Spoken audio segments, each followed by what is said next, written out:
Skolioza është një devijim I boshtit tonë kurrizor, është një devijim tredimensional në trupin tonë. Nuk mund të themi se është vetëm një devijim në një rënon. Skolioza, për të paraqitur më thjesht, është një devijim I cili paraqitet në formën e shkronjës S apo në formën e shkronjës C. Nuk dihet shkaktari, mund të jetë I lindur, po mund të jetë I shkaktuar gjatë jetës së përditshme. Tek këto raste, kur mund të jetë I lindur apo I shkaktuar gjatë jetës së përditshme, deri në përfundimin e zhvillimit të trupit tonë, deri në rritjen e trupit tonë, atëherë mund të jetë I korrigjueshëm. Nga skolioza dallojnë edhe shkallet e skoliozës. Nëse ne e ndeshme me skoliozën në ditët e para, në javët e para, në vitin e parë të tij, atëherë trajtimi I skoliozës do të jetë më lehtë. Mirëpo nëse ne kemi lënë një procedurë të gjatë kohor, atëherë edhe shërimi do të jetë më I kadajshëm.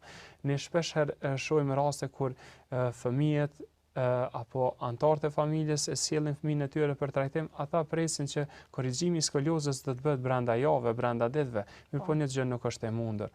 Ne I sqarojmë se si do të jenë procedura, se si do të bëhet korrigjimi I skoliozës, mirëpo gjithmonë duhet të jetë në kontrollat e vazhdueshme. Rekomandohet që çdo 6 muaj të bëhet edhe një radiografi, një vertebrogram I boshtit kurrizor dhe të shikohet ecuria apo progresi I shërimit të skoliozës. Nuk mund të themi se skolioza nuk është e pashëruar, ajo shërohet, po don trajtim të vazhdueshëm dhe të kujdesshëm.